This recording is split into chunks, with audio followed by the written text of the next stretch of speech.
avant Gutenberg. Les Coréens ont inventé l'imprimerie et pas les Européens. Éventuellement. 파리의 차가운 겨울밤. 저는 금지된 곳에 서 있었습니다. 프랑스 국립도서관 지하 깊숙한 곳. 일반인은 물론 대부분의 직원들도 출입할 수 없는 특별 보관실이었죠. 제 손에는 그저 낡고 누런 종이 뭉치에 불과해 보이는 작은 책 한 권이 있었어요. 하지만 이 책이 숨기고 있는 비밀은 유럽 전체의 역사를 뒤흔들 만한 것이었습니다. 1377년. 온몸에 소름이 돋았습니다. 만약 이게 사실이라면 지금까지 서양 문명이 자랑해온 모든 것이 거짓이 되는 거였거든요. 그때까지만 해도 몰랐어요. 한국이라는 작은 나라가 그리고 한 명의 여인이 어떻게 세계를 바꿔놓을 수 있는지를. 프랑스가 얼마나 거대한 비밀을 감춰왔는지 지금 시작합니다. 안녕하세요. 저는 마리 샤를로트 프랑스 국립박물관 큐레이터입니다. 솔직히 말하면 저는 한국이라는 나라 자체를 무시하고 있었습니다. 아시아 어딘가에 있는 작은 나라 정도? 일본과 중국 사이에 끼어서 겨우 버티고 있는 곳이라고 생각했어요. 대학 시절 교수님도 그랬거든요. 동양사에서 중요한 건 중국과 일본이다. 나머지는 그냥 변방일 뿐이야. 저는 프랑스 국립도서관 지하 3층, 가장 음침한 구석에서 일했습니다. 동양 유물 담당이라는 그럴듯한 직책이 있지만 사실상 유배지나 다름없었어요. 누가 동양의 낡은 책들에 관심을 가질까요? 동료들은 농담 삼아 마리는 먼지나 털고 있으면 된다고 말하곤 했죠. 정말 화가 났지만 어쩔 수 없었어요. 신입 큐레이터가 무슨 선택권이 있겠어요? 그래서 저는 매일 지하실에서 누런 책들을 정리하며 시간을 보냈습니다. 특히 한국 관련 자료들은 정말 한심했어요. 대부분이 19세기 말에 대충 수집해온 것들이었고 제대로 된 목록조차 없었거든요. 그 중에서도 가장 신경 쓰지 않았던 게 바로 직지심체요절이라는 이상한 이름의 책이었습니다. 1377년에 만들어졌다고 적혀 있긴 했지만 저는 믿지 않았어요. 그 시대에 한국 같은 나라가 뭘 만들 수 있었겠습니까? 아마 중국에서 베껴온 걸 자기들이 만들었다고 우기는 거겠죠. 금속활자로 인쇄되었다는 메모도 웃겼습니다.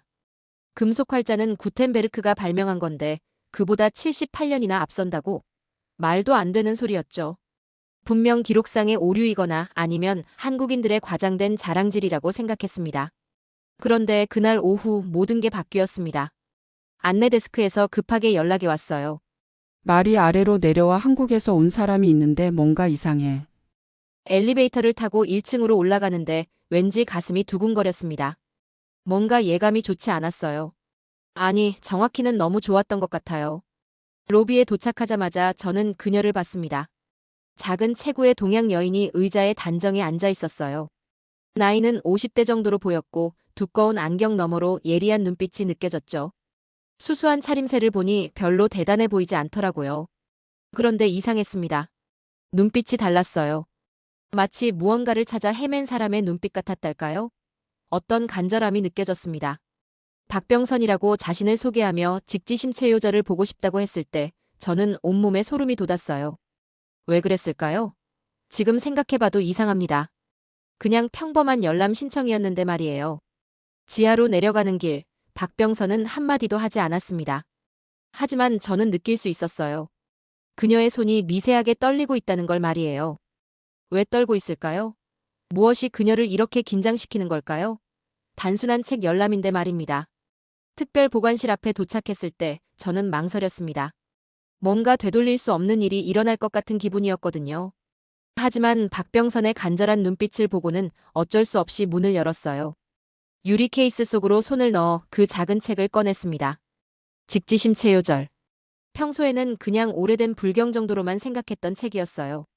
별로 특별해 보이지도 않았고요. 하지만 그 순간 책을 박병선에게 건네주면서 저는 알았습니다. 이 책이 단순한 책이 아니라는 걸 말이에요. 박병선이 책을 받아든 순간 그녀의 눈에서 눈물이 흘러내렸거든요. 저는 당황했습니다. 그냥 오래된 책인데 왜 우는 걸까요? 그런데 더 이상한 건 박병선의 다음 행동이었어요. 그녀는 책의 한 페이지를 조심스럽게 펼치더니 뭔가를 자세히 들여다보기 시작했습니다. 박병선이 떨리는 목소리로 중얼거렸습니다. 역시 맞습니다. 뭐가 맞다는 거죠? 제가 물었을 때 박병선은 책을 들어보이며 말했어요. 이 글자들을 보세요. 이건 목판으로 찍은 게 아닙니다. 저는 가까이 다가가서 책을 들여다봤습니다. 그리고 그 순간 제 세계관이 완전히 무너져 내렸어요. 글자 하나하나가 너무 정교했습니다. 목판으로는 절대 만들 수 없는 정밀함이었죠. 그리고 잉크가 스며든 방식도 이상했어요. 마치 금속으로 찍어낸 것 같았습니다. 설마. 저는 중얼거렸어요. 박병선이 조용히 말했습니다. 1377년입니다. 구텐베르크보다 78년 빨라요. 그 순간 저는 무릎이 꺾일 것 같았습니다. 만약 이게 사실이라면 지금까지 우리가 믿어왔던 모든 것이 거짓이었다는 뜻이잖아요. 하지만 더 충격적인 건 따로 있었습니다. 박병선이 마지막으로 한 말 때문이었어요. 그런데 마리 씨, 프랑스는 왜 이 사실을 세상에 알리지 않았을까요? 박병선이 떠난 후 저는 혼자 보관실에 남아 있었습니다. 직지를 다시 유리 케이스에 넣으면서도 머릿속이 복잡했어요. 정말 구텐베르크보다 78년이나 앞선 걸까요? 아직도 믿기지 않았습니다. 한국 같은 나라가 그런 기술을 가지고 있었다니. 분명 뭔가 착각이거나 과장된 부분이 있을 거예요. 하지만 이상했습니다. 박병선이라는 여자에게서 뭔가 묘한 기운이 느껴졌거든요. 다른 연구자들과는 확실히 달랐어요. 눈빛이 너무 간절했고 마치 무언가에 사로잡힌 사람 같았죠. 저는 박병선에 대해 더 알아보고 싶어졌습니다. 도대체 이 여자가 누구이고 어떻게 이런 확신을 가지게 된 걸까요? 며칠 후 저는 박병선의 연락처를 수소문해서 찾아냈어요. 그리고는 그녀가 파리 13구의 작은 아파트에 살고 있다는 걸 알게 됐죠. 호기심을 참을 수 없어서 직접 찾아가기로 했습니다. 파리 13구는 아시아계 이민자들이 많이 사는 동네였어요. 낡은 건물들 사이로 중국 음식점과 베트남 쌀국수집들이 즐비했죠. 처음 와보는 곳이었는데 왠지 이질적인 느낌이 들었습니다. 박병선의 집은 5층짜리 낡은 건물의 3층에 있었어요. 좁은 계단을 올라가면서 저는 의구심이 들기 시작했습니다. 이런 곳에 사는 사람이 정말 세계사를 바꿀 만한 발견을 했다는 걸까요? 벨을 누르자 박병선이 문을 열었어요. 저를 보고는 놀란 표정을 지었죠. 마리 씨, 어떻게 여기까지? 궁금한 게 있어서 왔어요. 박병선은 잠시 망설이더니 저를 안으로 들여보냈습니다. 방은 예상보다 깔끔했지만 정말 작았어요. 그런데 벽면 가득히 붙어있는 것들을 보고 저는 깜짝 놀랐습니다. 온갖 자료들이 벽에 붙어 있었어요. 직지 관련 사진들, 고려시대 인쇄술에 관한 논문들, 구텐베르크와의 비교 자료들까지. 마치 범죄 수사를 하는 형사의 방 같았죠. 이게 다 뭐예요? 제가 물었을 때 박병선은 자랑스러운 듯 미소를 지었어요. 지난 20년간 모은 자료들이에요. 직지가 세계 최초의 금속 활자본이라는 걸 증명하기 위해서 말이죠. 20년이라니. 이 여자가 그동안 이것만 생각하고 살았다는 뜻인가요? 저는 조금 섬뜩했습니다. 뭔가 강박적인 느낌이 들었거든요. 하지만 아직 아무도 인정해주지 않아요. 박병선의 목소리에 쓸쓸함이 묻어났어요. 그제서야 저는 이 여자의 처지를 이해할 수 있었습니다. 20년 동안 혼자서 이 일을 해왔구나. 사람들이 믿지 않나 봐요? 동양인이고 여자이고 게다가 한국에서 왔다고 하면 누가 진지하게 들어주겠어요? 박병선이 벽에 붙은 한 장의 사진을 가리켰어요. 1972년 파리에서 열린 책의 역사 전람회 포스터였죠. 여기서 처음 발표했어요. 직지가 구텐베르크보다 앞선다고 하지만 반응은 차가웠죠. 여전히 의심스러웠어요. 만약 정말 사실이라면 왜 지금까지 아무도 주목하지 않은 걸까요? 분명 어딘가에 허점이 있을 거예요. 마리 씨는 어떻게 생각하세요? 박병선이 간절한 눈빛으로 저를 바라봤어요. 그 순간 저는 알았습니다. 이 여자가 얼마나 간절하게 누군가의 인정을 원하고 있는지 말이에요. 하지만 저는 아직 확신할 수 없었습니다. 이 모든 게 한 사람의 착각이거나 망상일 수도 있잖아요. 박병선의 집을 나오면서 저는 더욱 혼란스러워졌습니다. 20년간 한 가지 일에만 매달렸다는 건 분명 뭔가 이유가 있을 텐데 과연 그게 진실일까요? 아니면 단순한 집착일까요? 하지만 호기심은 억누를 수 없었습니다. 며칠 후 저는 다시 직지를 꺼내보기로 했어요. 이번에는 박병선의 주장에 허점이 있는지 찾아보려고 했죠. 지하 보관실에 혼자 내려가서 직지의 유리 케이스를 열었습니다. 여전히 작고 누런 책이었어요. 이게 정말 구텐베르크를 능가하는 기술로 만들어진 걸까요? 말도 안 되는 소리죠. 그런데 이상한 일이 일어났습니다. 평소에는 신경 쓰지 않았던 책의 분류 번호를 자세히 봤는데 뭔가 이상했어요. 다른 동양 서적들과는 다른 특별한 기호가 붙어 있었거든요. 왜 이런 표시가 있지? 저는 도서관의 분류 시스템을 확인해 봤습니다. 그런데 그 기호에 대한 설명이 어디에도 없었어요. 마치 의도적으로 숨겨놓은 것 같았죠. 더 이상한 건 직지의 대출 기록이었습니다. 지난 50년간 단 3명만이 이 책을 열람했더라고요. 박병선, 그리고 2명의 프랑스 연구자. 그런데 그 두 연구자에 대한 기록은 찾을 수 없었어요. 이상하네. 저는 직지를 더 자세히 살펴봤습니다. 박병선이 말한 대로 글자들이 정말 정교했어요. 하지만 저는 여전히 믿고 싶지 않았죠. 한국 같은 나라가 유럽보다 앞선 기술을 가졌다는 게 말이 되나요? 그때 갑자기 보관실 문이 열리는 소리가 들렸습니다. 누군가 내려오고 있었어요.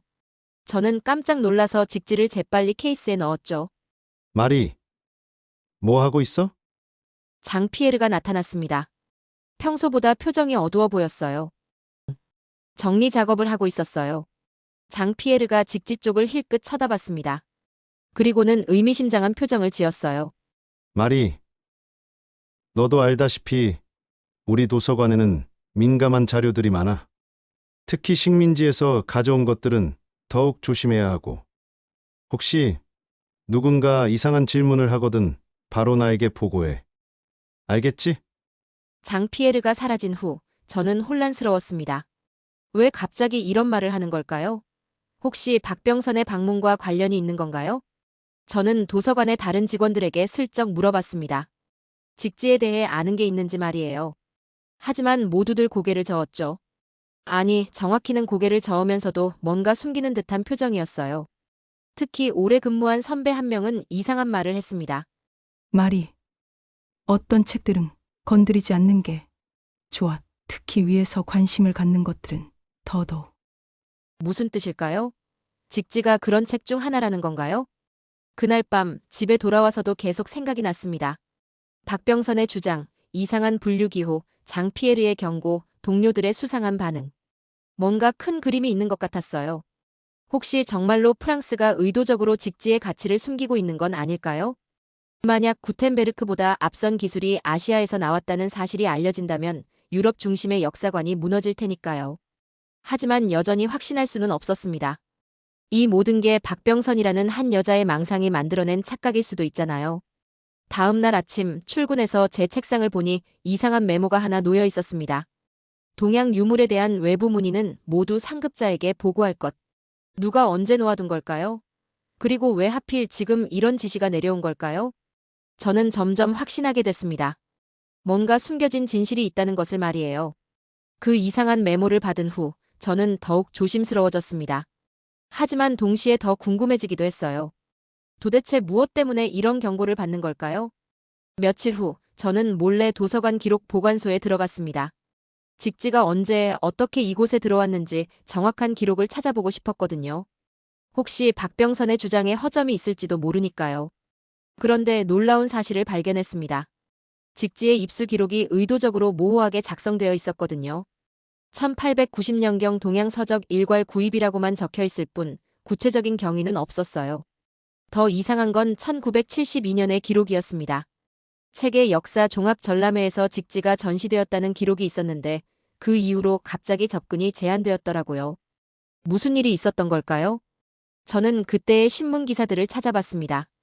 1972년 전시회에 대한 보도를 보고 싶었거든요. 그런데 이상했어요. 전시회 자체에 대한 기사는 많았지만 직지에 대한 언급은 거의 없었습니다. 겨우 찾은 작은 기사 하나에서 흥미로운 내용을 발견했어요. 동양의 고서 중 일부가 유럽의 인쇄사에 새로운 시각을 제공할 수 있을 것이라는 애매한 표현이 있었죠. 그리고 그 옆에 작은 사진 하나. 바로 직지였습니다. 사진 아래 캡션을 읽는 순간 저는 심장이 뛰었어요. 1377년 고려에서 금속활자로 인쇄된 세계 최고의 금속활자본. 세계 최고라고 명시되어 있었습니다. 하지만 정말 믿어도 될까요? 신문기사 하나만으로는 확신할 수 없었어요. 게다가 왜 이런 중요한 사실이 지금까지 알려지지 않았을까요? 저는 더 파고들었습니다. 1972년 이후 직지와 관련된 모든 기록을 뒤져봤어요. 그리고 이상한 패턴을 발견했습니다. 당시 프랑스 정부에서 비공식적으로 동양 문화재의 과도한 홍보 자제라는 지침이 내려왔더라고요. 이유는 명시되지 않았지만 뭔가 의도가 있어 보였어요. 저는 갑자기 대학 시절이 떠올랐습니다. 서양 문명사 시간에 배웠던 내용들이요. 인쇄술은 구텐베르크가 발명한 인류 최대의 혁신이다. 모든 교과서에서 그렇게 가르쳤거든요. 그런데 만약 그게 틀렸다면? 아니, 설마 그럴 리가. 분명 어딘가에 오해나 착각이 있을 거예요. 한국 같은 나라가 유럽의 천재보다 78년이나 앞서 있었다는 게 말이 되나요? 일주일 후, 장피에르가 제게 면담을 요청했습니다. 그의 사무실은 도서관 최상층에 있었어요. 넓은 창문으로 파리 시내가 한눈에 보이는 곳이었죠. 마치 모든 걸 내려다보고 있다는 느낌이었습니다. 사무실에 들어서자마자 저는 깜짝 놀랐어요. 책상 위에 제가 최근에 열람한 자료들의 목록이 정리되어 있었거든요. 언제부터 저를 감시하고 있었던 걸까요? 장피에르가 서랍에서 두꺼운 파일을 꺼냈습니다. 온갖 동양 문화재들의 사진이 가득했어요. 마리, 이것들이 뭔지 알지? 동양 문화재들 같은데요. 맞아, 모두 우리가 소장하고 있는 것들이야. 그런데 만약 하나씩 반환하기 시작한다면 어떻게 될까? 저는 그제서야 그의 의도를 알 것 같았어요. 모든 게 무너져 내릴 거야, 이집트, 그리스, 인도 그리고 한국까지. 장피에르가 창밖을 바라보며 계속 말했습니다. 마리, 넌 프랑스인이야. 어느 편에 서야 할지는 분명하지 않나? 하지만 진실은 진실. 장피에르가 쓴웃음을 지었어요. 20년간 아무도 주목하지 않았던 데는 이유가 있었어. 박병선을 말하는 거였죠. 현명한 선택을 해. 말이 내 미래를 생각해서. 그 말을 남기고 장피에르는 파일을 닫았습니다. 면담은 끝났어요. 사무실을 나오면서 저는 다리가 후들거렸습니다. 복도를 걸으면서도 계속 뒤를 돌아봤어요. 누군가 저를 지켜보고 있는 것 같았거든요. 정말로 의도적으로 진실을 은폐하고 있었다는 건가? 그날부터 이상한 일들이 계속 일어났습니다. 제 책상 서랍이 미묘하게 정리되어 있었고 컴퓨터 로그인 기록에 수상한 흔적들이 있었어요. 동료들의 시선도 달라졌습니다. 평소에 친하게 지내던 사람들도 저를 보면 어색하게 인사하고 지나갔어요. 마치 저를 피하는 것 같았죠. 그날 밤 집에 돌아와서도 불안했어요. 혹시 누군가 제 집까지 감시하고 있는 건 아닐까요? 창문 너머로 보이는 거리의 모든 그림자가 수상해 보였습니다. 저는 거울 앞에 서서 제 자신을 봤어요. 창백한 얼굴, 초조한 눈빛. 과연 제가 올바른 길을 걷고 있는 걸까요? 박병선의 간절한 얼굴이 떠올랐습니다. 20년간 혼자서 진실을 외쳐온 그 작은 여인. 그리고 장피에르의 차가운 협박. 프랑스의 이익과 개인의 양심 사이에서 저는 흔들리고 있었어요. 정말 직지가 그렇게 중요한 걸까요? 아니면 제가 너무 깊이 빠져든 걸까요? 하지만 한 가지는 확실했습니다. 이제 돌이킬 수 없는 지점을 넘어섰다는 것을요. 저는 선택해야 했습니다. 침묵할 것인가 아니면 진실을 찾아갈 것인가. 장피에르와의 면담 이후 저는 포기할 수 없었습니다. 오히려 더 확실한 증거를 찾고 싶어졌어요. 박병선과 몇 차례 더 만났고 그녀가 알고 있는 다른 연구자들의 연락처도 받았습니다. 저는 은밀하게 움직였어요. 점심시간을 이용해서 소르본 대학의 동양학과 교수에게 연락을 취했고 1972년 전시회에 참여했던 다른 학자들의 논문도 찾아봤습니다. 심지어 박병선의 제안으로 프랑스 내 한국학 연구자들과도 접촉을 시도했어요. 하지만 일주일 후 제가 한 모든 일들이 발각났습니다. 그날 아침 출근하자마자 인사과에서 즉시 올라오라는 연락을 받았어요. 심장이 쿵 내려앉았습니다. 엘리베이터 안에서 손이 덜덜 떨렸어요. 인사과장의 책상 위에는 두꺼운 파일이 놓여 있었습니다. 그가 파일을 펼치는 순간 저는 숨이 막혔어요. 그 안에는 제가 소르본 대학에 보낸 이메일, 박병선과 만난 카페의 CCTV 사진, 심지어 제가 복사한 자료들의 목록까지 있었거든요. 인사과장은 차갑게 제 위반 사항들을 나열했습니다. 도서관 자료의 무단 외부 유출 시도, 업무 시간 중 개인 연구 활동, 기관, 소장품에 대한 기밀 정보 외부 공유, 그리고 마지막에 국가문화재 보안 규정 위반이라는 무서운 말까지 덧붙였어요. 정말 제 모든 행동을 감시하고 있었던 거였습니다. 다행히 이번 한 번만 봐준다고 했지만 조건이 있었어요. 당분간 직지 관련 업무에서는 완전히 배제된다는 것이었죠. 인사과를 나오면서 저는 다리에 힘이 빠졌습니다. 정말 끝인가? 이제 직지에 접근조차 할 수 없다는 건가? 지하 보관실로 내려가니 더욱 충격적인 일이 기다리고 있었습니다. 제 책상 서랍이 모두 깔끔하게 정리되어 있었고 제가 복사해둔 자료들이 하나도 남아있지 않았어요. 컴퓨터를 켜봤지만 마찬가지였습니다. 직지 관련 파일들이 모두 삭제되어 있었어요. 시스템 관리자 권한으로 지워진 게 분명했습니다. 저는 의자에 주저앉았어요. 이제 정말 아무것도 남지 않았습니다. 증거도 자료도 심지어 직지에 접근할 권한도 모두 사라졌어요. 무서웠습니다. 정말 무서웠어요. 제가 상대하고 있는 것이 개인이 아니라 거대한 시스템이라는 걸 깨달았거든요. 감시, 압박, 그리고 완벽한 통제. 이게 바로 국가의 힘이었습니다. 제가 뭘 할 수 있을까요?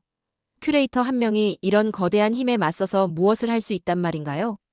그날 밤 집에 돌아와서도 불안했어요. 혹시 집까지 감시당하고 있는 건 아닐까요? 창문 커튼을 모두 내리고 어둠 속에 앉아 있었습니다. 온몸이 떨렸어요. 심장이 두근거리고 손바닥에는 땀이 났습니다. 목구멍도 바짝 말랐죠. 이런 기분은 처음이었어요. 완전히 무력하다는 느낌 말이에요.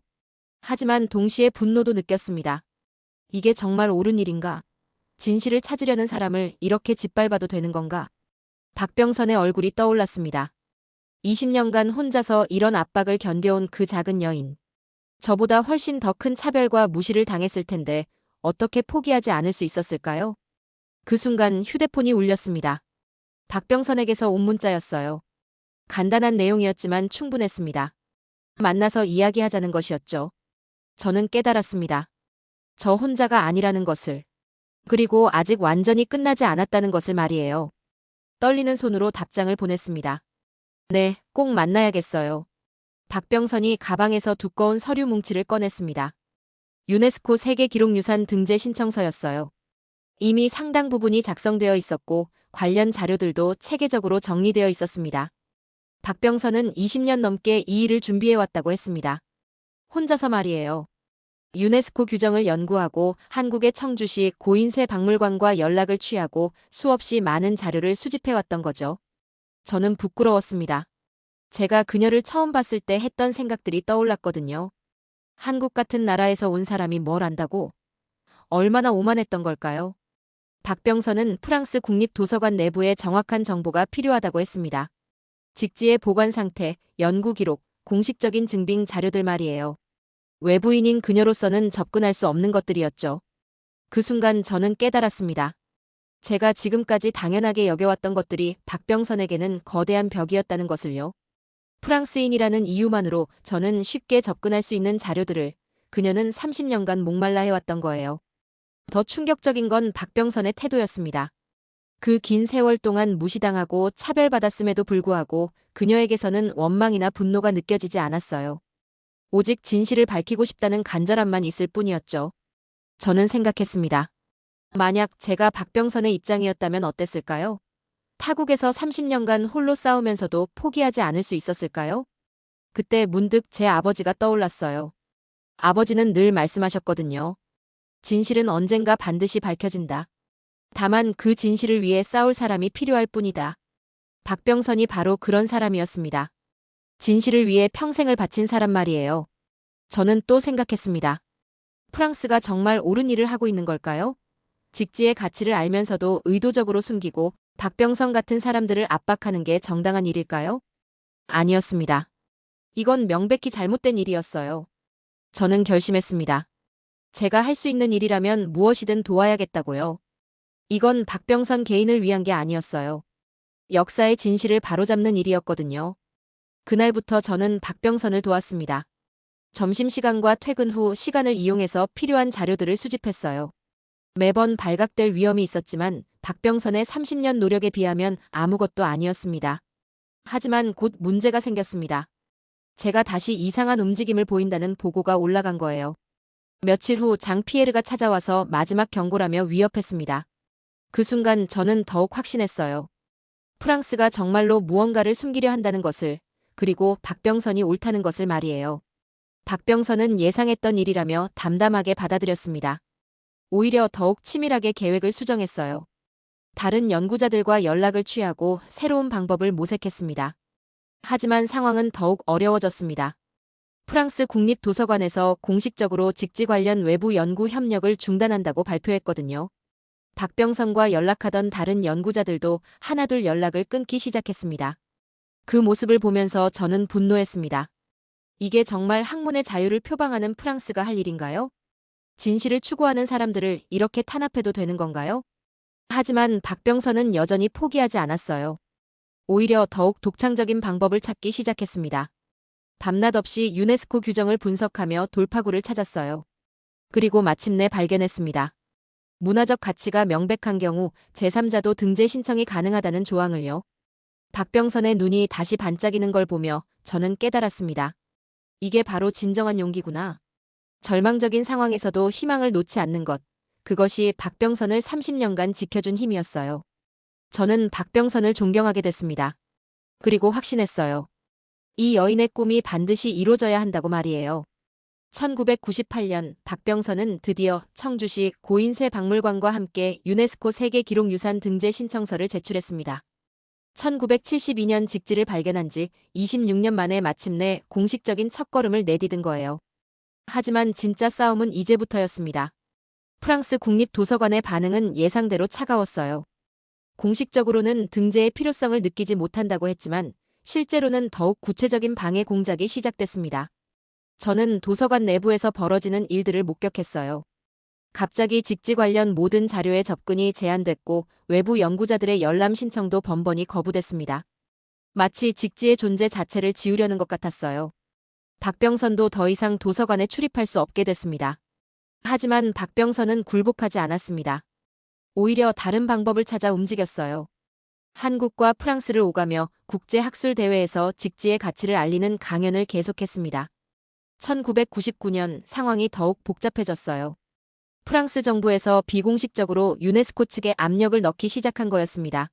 문화재 반환 문제가 확산될 수 있다는 우려 때문이었죠. 저는 그 과정에서 더 큰 압박을 받았습니다. 결국 동양 유물 담당에서 완전히 배제됐어요. 직지는 물론이고 관련된 어떤 자료에도 접근할 수 없게 된 거죠. 장 피에르는 제게 마지막 통보를 했습니다. 이제 정말 끝이야. 말이 더 이상 그 일에 관여하면 해고될 수도 있어. 하지만 저는 이미 선택한 길이었어요. 박병선의 편에 서기로 한 거죠.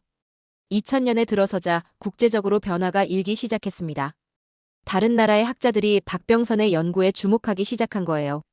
특히 아시아 지역의 연구자들이 직지의 가치를 인정하며 지지를 표명했습니다. 하지만 그럴수록 프랑스의 저항은 더욱 거세졌어요. 언론에서도 한국의 과도한 문화재 반환 요구라는 식으로 프레임을 씌우려 했습니다. 박병선은 그 모든 공격을 혼자서 감당해야 했어요. 저는 멀리서나마 그 모습을 지켜보며 가슴이 아팠습니다.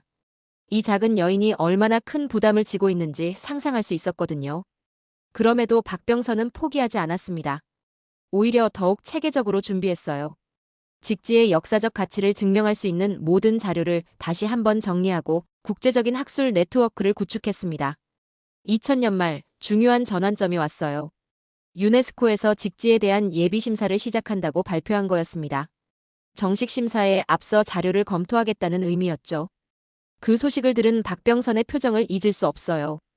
26년 만에 처음으로 보는 진짜 희망의 빛이었거든요. 하지만 프랑스의 마지막 반격도 만만치 않았습니다. 갑자기 직지의 보관 상태에 문제가 있다며 추가 연구가 필요하다는 주장을 펼쳤어요. 시간을 끌려는 전략이었죠. 2001년 상반기 마침내 최종 심사가 시작됐습니다. 그 과정에서 박병선은 마지막 힘을 쏟아부었어요. 직지의 가치를 증명하기 위한 모든 자료를 유네스코에 제출했습니다. 저는 그 무렵 박병선을 다시 만날 수 있었어요. 3년간의 긴 여정이 그녀를 많이 지치게 했지만 그 눈빛만은 여전히 살아있었습니다. 박병선이 조용히 말했습니다. 이제 정말 마지막이에요. 결과가 어떻게 나오든 저는 후회하지 않아요.